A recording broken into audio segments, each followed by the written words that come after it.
Hi, I'm Danny and welcome to my YouTube channel, Beekeeper Basics. So, I'm a beginner to beekeeping, so this is going to be my journey, and please feel free, watch this, subscribe, it's free to subscribe, and watch my journey of keeping bees. So, like I say, I'm new to this, never done it before, so we'll be doing live videos of going into the hive, you know, and so forth. So you're going to see my journey of looking after these bees and hopefully having a successful year. There's going to be ups, there's going to be downs, obviously, and today I just want to go through, if you're anything like me and you need to know, or you want to know where to start, this is where you start. This is what you're going to need, and this is what you're going to have to do. So first and foremost, one of the things you really want to do is do an introductory course. You know, get yourself taught by some beekeepers, and you know, I've done the introductory course. It's basically, this course has provided the learner with a solid foundation in the art of beekeeping, so as to enable them to be able to start safely and authentically looking after their own colony. So you need to understand what it is you're doing, and also join an association. So I'm with an association. Each month they send you booklets, brochures. You get public liability insurance. I can currently look after 14 hives, but with the standard, when you pay for it and you first standard, you know, you can it comes with looking after 3 hives, and you can pay a little bit more money and you can have obviously more. It's not a lot of money, but it's certainly worth doing. And they, you know, you get together. They do once a month or once a fortnight.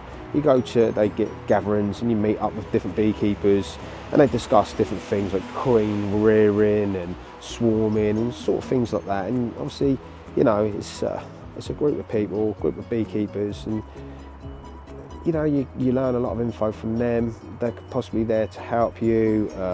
So yeah, join an association. It's well worth doing. So what we're going to cover today is, so this is beehive, obviously. This is the national beehive in the UK. Like myself, you really want to go for a national beehive. That's what most beekeepers recommend. Reason being, most beekeepers use them. They're easy to get the parts for. If you need super boxes or, you know, ball boxes or anything like that, you can relatively pick them up pretty quick. So this is my beehive. It's got a strap on it at the moment. You want to have a strap on it. Windy days, depending on where you've got them stored. You don't want kids throwing things at them, or cattle possibly bumping into them and knocking them, you know, and potentially pulling it apart and your bees escape it. So strap it up. I've took the strap off. Now this beehive does come flat pack. You have to assemble it, and it doesn't come with frames, and it doesn't come with a stand. So you need to buy yourself a stand. You need to buy your frames. The lid actually, as you see, the lid actually comes like this. The metal roof and that is already on it. So it actually comes pre-assembled like that.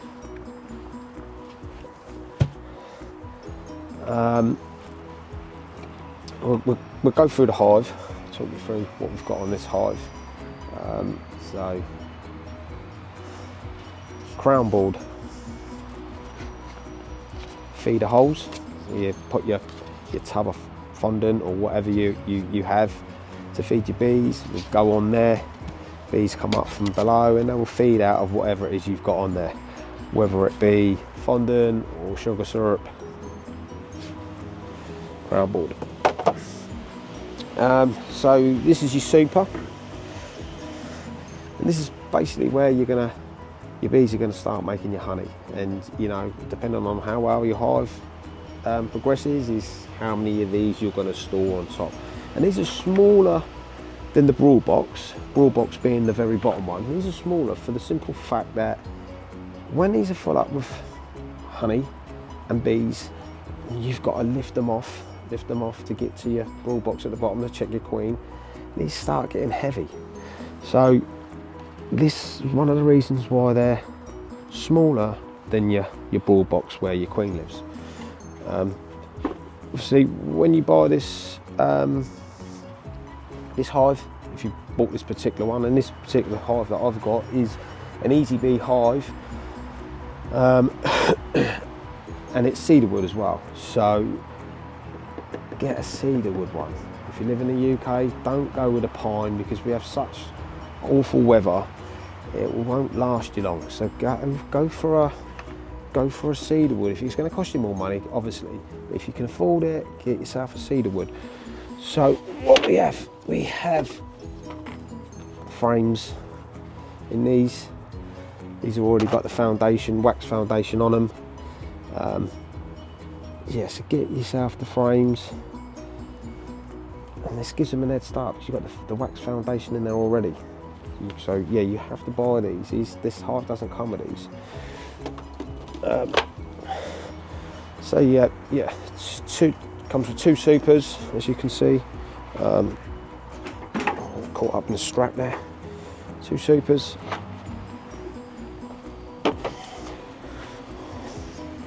One queen excluder.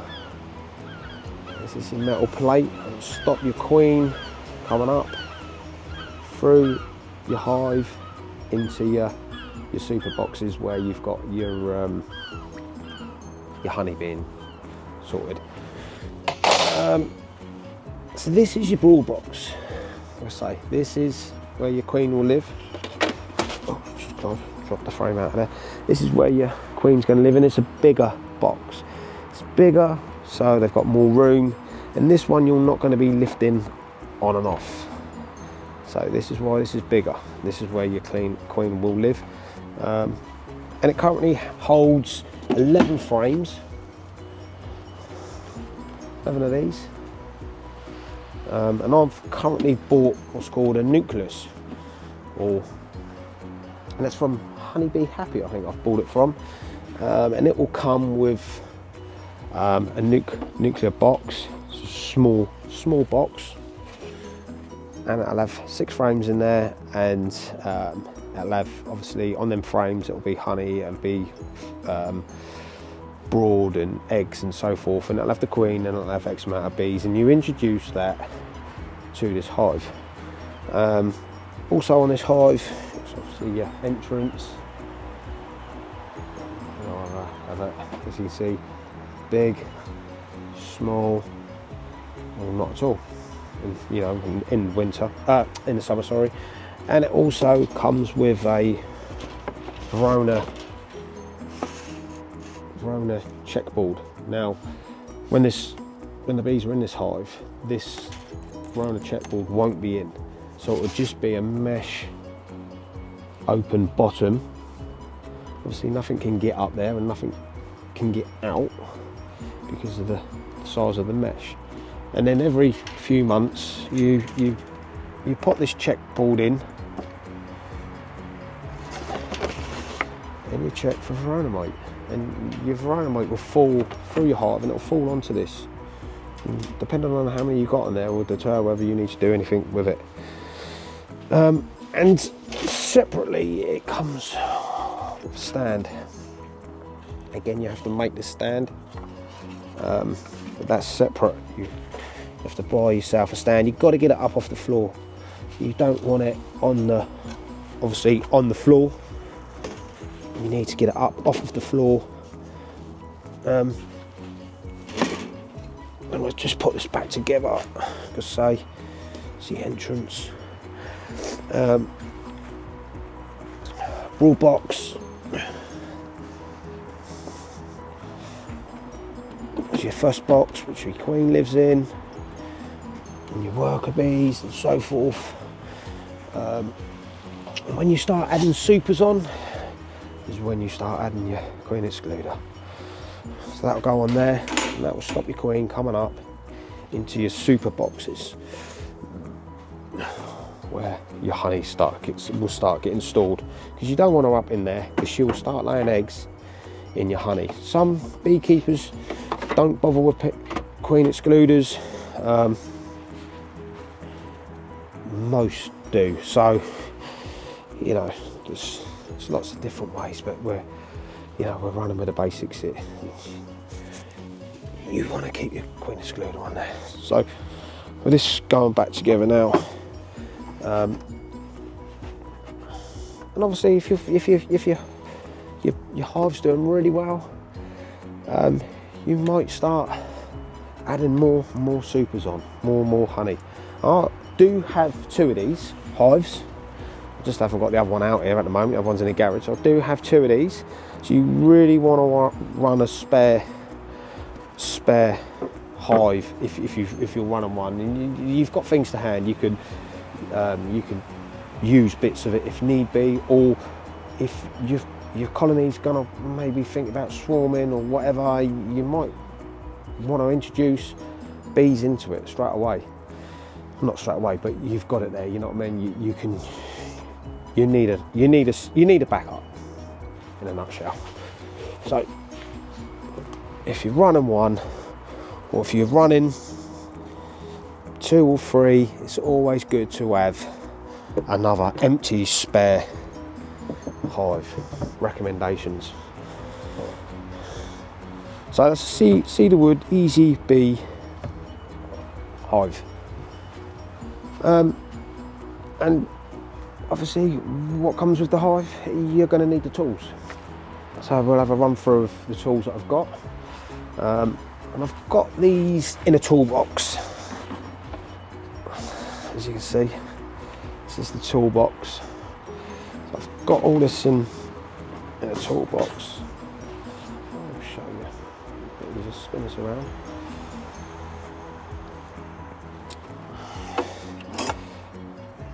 And this will be all the tools. And I'll get them out and I'll run through it. I'll show you what's in here, because this is all the stuff that you're going to need.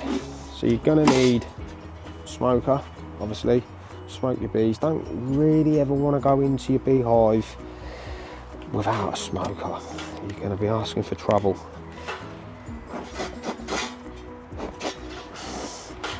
And when you put your fuel inside the smoker, what you ideally want is one of these gas canister torch, because you don't want to be lighting up your cardboard or whatever it is you have inside your smoker with a lighter. You're going to be there forever and a day. So you hand in hand with your smoker, you're going to light your fuel up relatively quick and good with a gas burner. So you're going to want one of those. Hive puller. Now you don't have to have these, this is not essential. You can pick your frames out with your hands.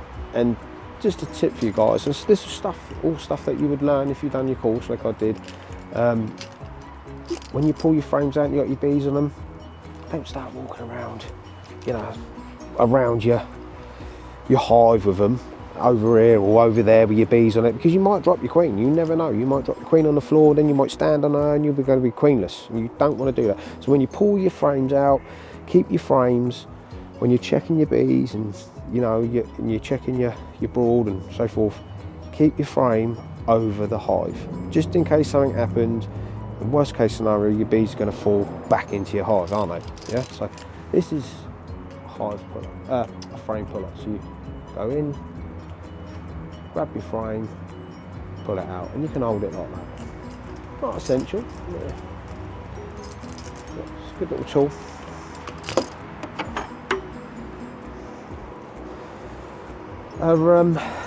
Brush. I'm pretty sure this is horsehair on here. It's very, very soft. And you can brush off your bees off of your frames. See, when you get honey, your bees will cap your honey with wax. This is a wax remover. It takes off the wax, ready for your frame to go in your spinner to spin out your honey. So again, a handy little tool. What you are going to want is your tools. Sticky, it's going to be sticky in that hive. You will find that these frames are going to be stuck, and you're going to want to have a bit of leverage just to start pulling them out. Tools. You're going to want to move your queen at all, then you can put her in there. Open it up, put her in, and she'll be stuck in there. If you want to move her, you know, anything that you want to do. And you should get, we're in 2024 at the moment, I'm sure from 2024 to 29, might be wrong, but anyway, if you was to buy a queen from an established company or whatever reason, she'll have a green dot on her. So they different coloured dots for different years. And if for any reason I had to buy a new queen and she never had a dot on her, I could put her in this, drop her in there, just gently hold her with a sponge, and then with the holes you could put a green dot on her and mark her yourself. That comes, you know, that's something worth having in your toolbox. And also, I'm a beginner, I don't actually know what this is. I'm sure we'll find out, you know. Like I say, subscribe, it's free to subscribe and watch my journey, and we'll be sure stand up for using this sort of stuff at some point or other. Another handy little tool to have, microscope. Now you might want to start looking for your queen, or you're certainly going to want to be checking if you've got eggs in your brood box, and you know how hard to see. That's going to make it a lot easier to see. So, you know, own preferences. A lot of beekeepers don't, a lot of beekeepers do. I certainly will. It just makes your life a little bit easier. Whether if you do use it or whether you don't, it's worth keeping it in your toolbox.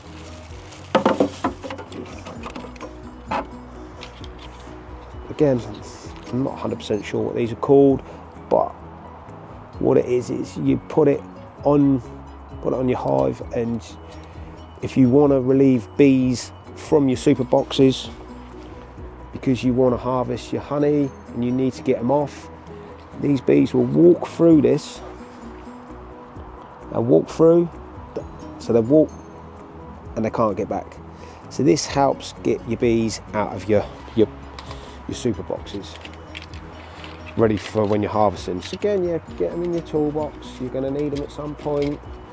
And if you're beginning like I am, if you're starting out like I am, the more stuff you've got, the better. You know, it's going to help you out because you are going to need it. And I will have I haven't got it yet, but I will have a box there. So this will sit in that box. So when I come out with my bee suit on and all that, I open the box up, pull my tools out, everything's to hand. When you're going into this hive, you need everything to hand. You can't, or you don't want to open your hive up. Oh damn, you know, I haven't got this or I haven't got that, and you can't shut your hive back up to go and get it. You need your toolbox with all your tools to hand. And this actually holds,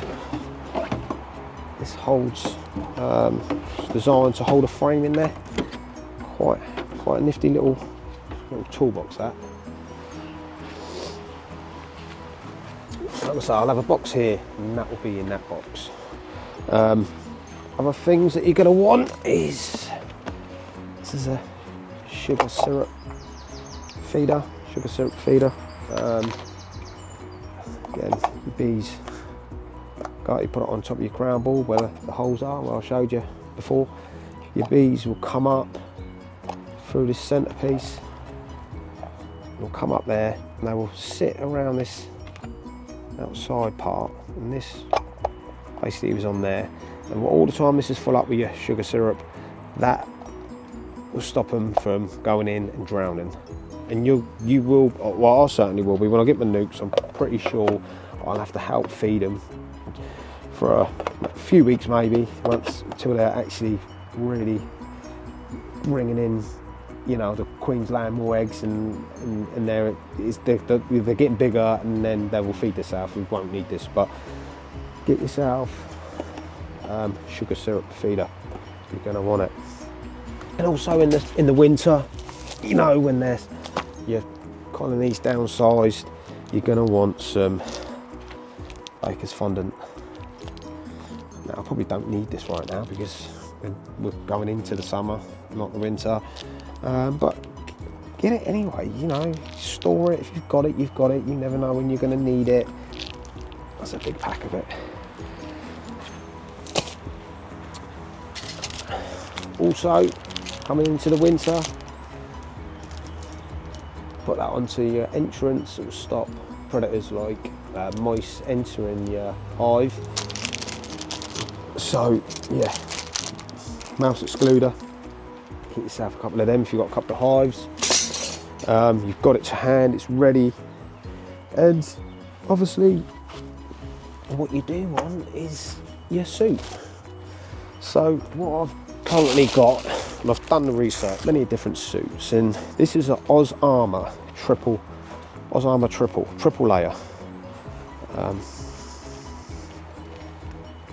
Oz Armour B suit. Nifty little suit. It's got pockets to put your tools and that in there. These legs unzip right open to make it a little bit easier to put on if you've got boots on or anything like that. It's a Oz Armour triple layer.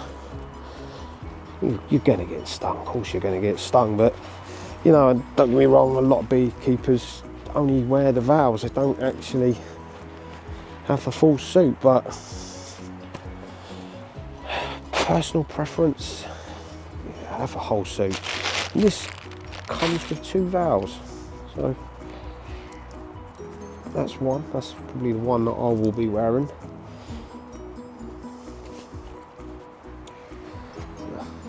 Comes with that one, and it also comes with this one. And this one actually opens up around the front. You can unzip it. When you've got it all on and you're all zipped up around the neck and everything else, you can actually unzip the front for whatever reason. Yeah, so Oz Armour, triple layer. Get yourself a bee suit. You're certainly gonna want one. Gloves. This suit don't come with gloves. It's only the suit and the valves. So I bought these separately. And these again, good gloves. They have an upside and have a downside. These are good gloves. They're leather, but as you can see, they've got thick old fingers on them. So moving stuff around, really good glove. You're not going to get stung through that and have a very high thing. Downside, if you was to try and pick your queen up or anything like that, you're not going to do it with these. Unfortunately, a bit clumsy. So what I have done, and what a lot of beekeepers do is think, you know, some of them actually use marigolds. You know, the marigold that you use when you're doing a washing up or what have you. But what I've done is I've bought some,